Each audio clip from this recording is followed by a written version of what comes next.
Hi, and welcome to Dee's Kitchen Lab at the beach. Today's recipe is going to be super easy, super delicious artisan bread, and it's no knead, only 4 ingredients. I hope you make this part of your repertoire because it is delicious artisan type bread with a thick crust, and I'm going to show that to you right now. You need a good knife. Here it is. This one we made with dried cherries and walnuts, and I like to cut it this way. And you can just make plain bread, or you can make it 100 different ways. Just plain. You can make it with cheese and olives. You can make it with pumpkin seeds, whatever you'd like to have. So now I'm going to show you how to make this really great bread.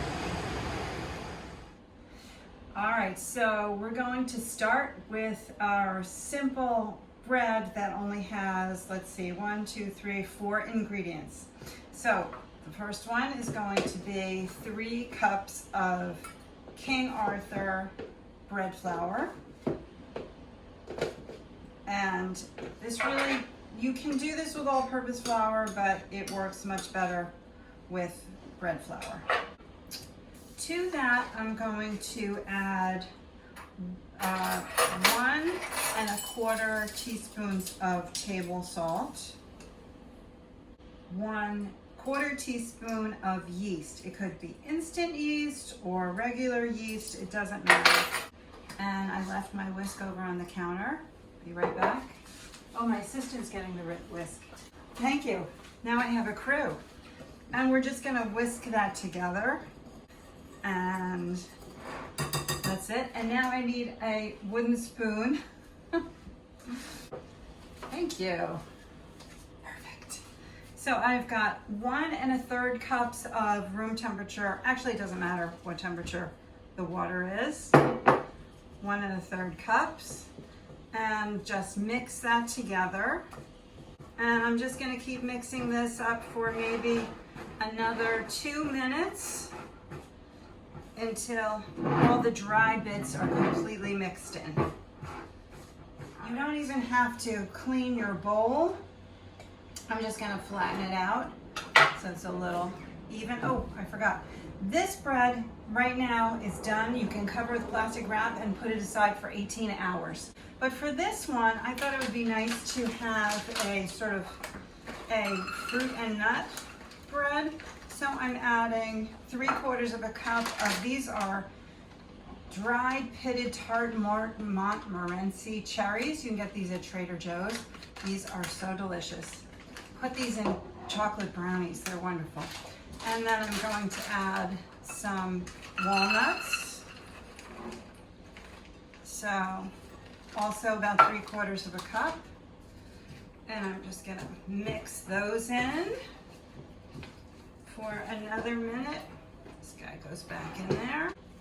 But what you do need to have is you need to have a Dutch oven. So something like this. This is a Lodge, I think it's 4.5 quart Dutch oven, enameled on the inside and on the outside. And it holds heat really well. So that's good. I'm gonna cover that. And now we're just gonna put this to sleep over in the corner, not refrigerated, for 18 hours. And we'll come back to this tomorrow.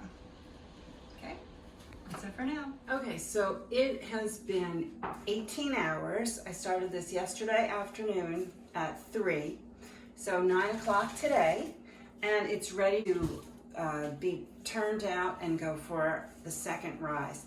But I want to do something else this morning. We want to go for a walk, and we'll be back in a couple hours, so you can manipulate the time needed for this bread by putting it in the refrigerator if you'd like to. So I just want to show you what this looks like. If you could come in on this. So this is sort of has condensation on it. It's bubbly, it's sticking to the sides, it's risen about double.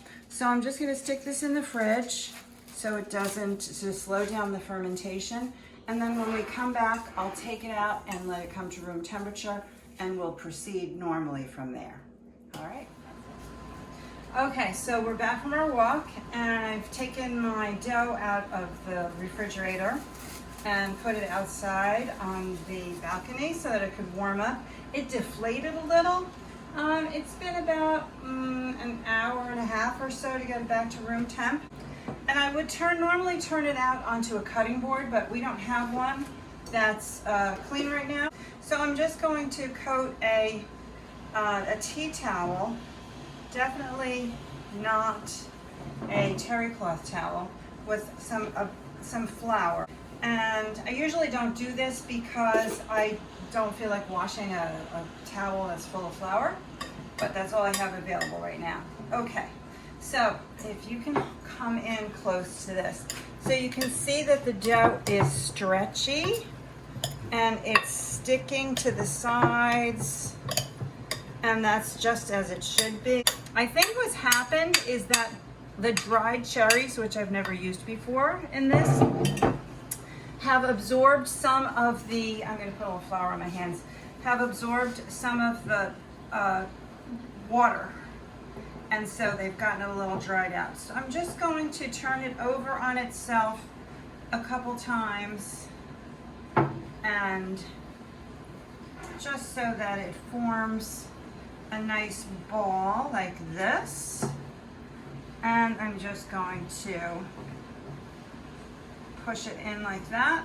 And when this is going to be the bottom, so I don't want the nuts and the dried cherries to stick to the bottom, so I'm going to press them in so they don't burn on the bottom. Now I'm going to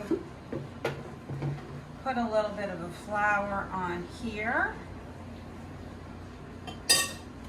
and fold that over on there, and we're just going to let that sit at room temperature for an hour and a half until it rises, does a second rise. And after an hour and a half, I'm going to put my Dutch oven that I had here before in the oven at 475. So I'm going to put it in the cold oven and let it heat for 30 minutes. So then the total time this will be rising is 2 hours. Okay, so we're off to the beach. We'll be back in an hour and a half. We've got our oven preheating with the pot inside. Our Dutch oven is here, and it's been heating for 30 minutes. And here's our bread. So the moment of truth is going to be getting it off of here. I probably should have used parchment paper or a cutting board like I usually do. All right, so I'm just gonna try to detach that from there. All right. I'm just gonna flip this out into here. Can you come right over here? And I'm just gonna flip that right in there. Push this cherry back down in there. And then cover that and back in the oven for 30 minutes with the cover on. Okay, here we go. Next up, 30 minutes have gone by. Let's see what's going on with that bread. All right. Take the lid off. Okay, it's just a little bit brown in there. And we're gonna let that bake for another 5 to 15 minutes. It's been 10 minutes. Let's take a look, see what it's doing right now. Nice deep brown. I think that's probably good. I like it a little bit darker. I'm gonna let it go for another 2 minutes. 2 or 3 minutes have gone by. Let's see what's going on. Smells great. Nice and brown. I think we're ready. Nice and brown underneath. And we're gonna put it right there. And you can hear this as it's cooling. It's gonna start to crackle. And resist the temptation to open it up right away because it still needs to set up inside and it's still doing some residual cooking. So I don't know if you can hear it, but if you put that right next to it, maybe you'll hear the crackling. One more thing, This pot is blazing hot, and so is the top. So I always leave the pot holders on there so that nobody comes by and touches it by mistake. It would be really terrible. Leave it for at least an hour, so we'll come back to this in a little bit. All right, now we're ready to try this delicious bread. It's great on its own, or you can put a little butter or jam on it. The first thing that you notice is this wonderful crust. It's very thick and crunchy and crispy. And then the interior has all these air bubbles, and the flavor of the crumb itself is it has a lot of depth to it. It's wonderful. So one of the things about bread is that if you bake it so it's nice and browned, the flavor of the crust getting caramelized permeates. This is called the crumb. The interior is called the crumb. It permeates the entire bread. So baking your bread nice and dark is going to determine how much flavor the bread has as well.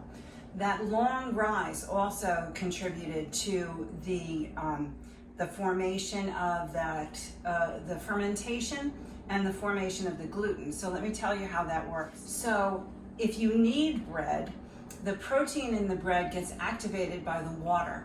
And by kneading it, you create this network, this cross-link network of gluten. Instead, what you're letting it do is you're letting it ferment or rise over 18 hours. And during that 18 hours, the protein molecules, or protein, what are they called, Fred? You're the scientist. Protein, what are they called, molecules? Yep. Okay, protein molecules, they align up with each other to create that network.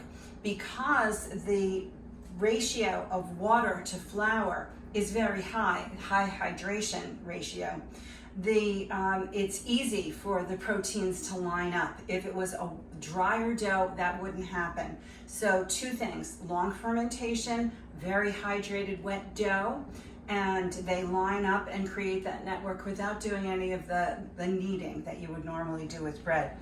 Then when you put it in the Dutch oven, also because it's a very hydrated dough, and you put the top on it, it acts like a professional baker's oven, which is a steam oven. So it creates its own steam because you've got the lid on it, and you've got this steam, and it has this second component, which is called oven spring.